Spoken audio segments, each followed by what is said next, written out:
forecast is apparently calling for 2 weeks of rain in a row. Man, that's a lot of downtime for 2 weeks.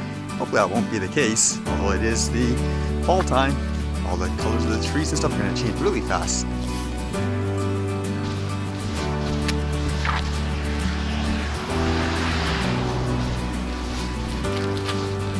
Random aspiring martial artists just run by you. That's normal, right? Actually, it's kind of funny because I was reading before how apparently there's a term for kids, like when you let them go by themselves. They call them free roaming kids. Like, what? Or free range kids or something like that. It's kind of like in a farm when you say like free range chickens or something like that. Like, really? You need a term for that?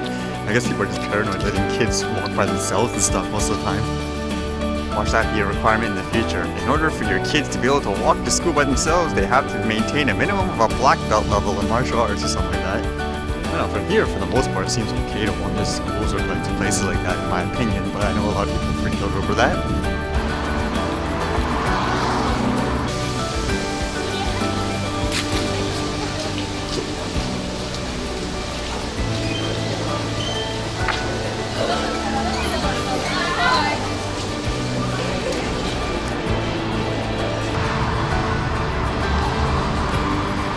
Actually, there's supposed to be a postal strike here in Canada now too. Guess I'll delay some of the mails. It's supposed to be like a rotating strike, they said.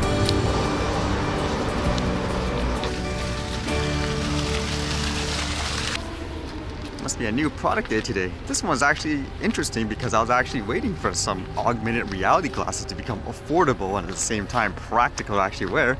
This one says, Facebook confirms it's building augmented reality glasses. Yeah, well, of course we're working on it. That's what Facebook said according to this. He said when asked him at the TechCrunch's AR VR event in LA if Facebook was building an AR glasses, they said, quote, "We are building hardware products. We're going forward on this."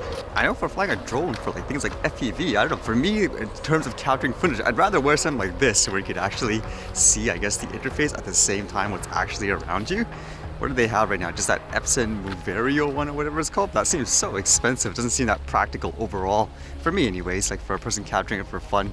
I don't think I would ever invest in a AR glasses like this just for the drone though. I would imagine it'd have to be more like for your everyday life. Like now, it would actually be cool if I didn't have to stare at the screen and stuff like that. Basically, you just tap here.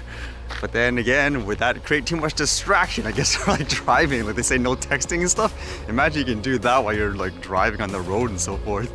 And apparently there's a new drone product, and why this one kind of caught my attention is because a lot of you guys actually mentioned in the comments before when I talk about things like trying to get an alternative drone. A lot of you guys mentioned this Hubsan company, and from what I saw, they mostly did things where you use drones for racing and flying, but this one, it seems like the Hubsan Zino, it seems like it's actually to capture footage. Uh-oh, feels like it's raining too. I was looking at things like the video and it seems like they're specifically trying to compete against things like, say, a Mavic Pro or Mavic Air or Spark, I guess you could say. And according to the specs here, it flies for about 23 minutes, it weighs about 700 grams, and the total distance, it says, about 1 kilometer in terms of a flight, and it has 4K and all that stuff. Seems like the foldable design is pretty much the norm now, and they basically advertise a lot of stuff like the intelligent flight modes, if that's what you want to call it. Although it makes me wonder for this, would people actually purchase this over the DJI stuff if it's cheap enough? According to this, I don't know if this is the regular price or the one with the coupons because it's all over the place. It says discount coupons for like the first, 1,000 pre-orders or something like that. Apparently it's supposed to come out on October 30th and it says about $369. So it's not too bad if it can compete image quality wise with something like, just say, the Spark or something like that. Would this actually attract people who are already attached to the brand in many ways? Like they fly their drones basically for fun? Would you be inclined more to buy that over a DJI one if you wanted one for videos and all that? I would imagine so. Man, with all these lights on, you'd probably think it's like 8 or something like that, but it's not. It's just too many clouds and all that. I guess plus it is the fall time again.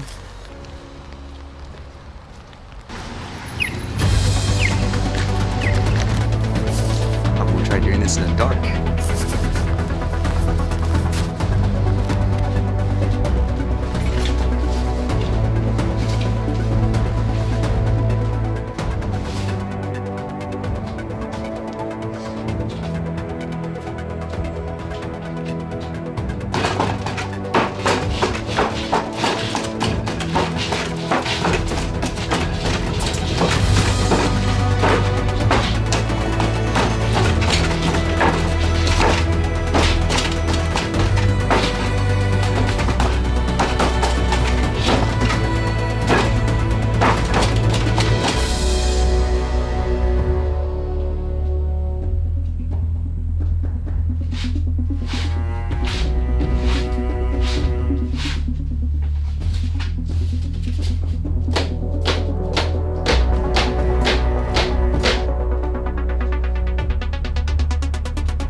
Alright, see you guys later.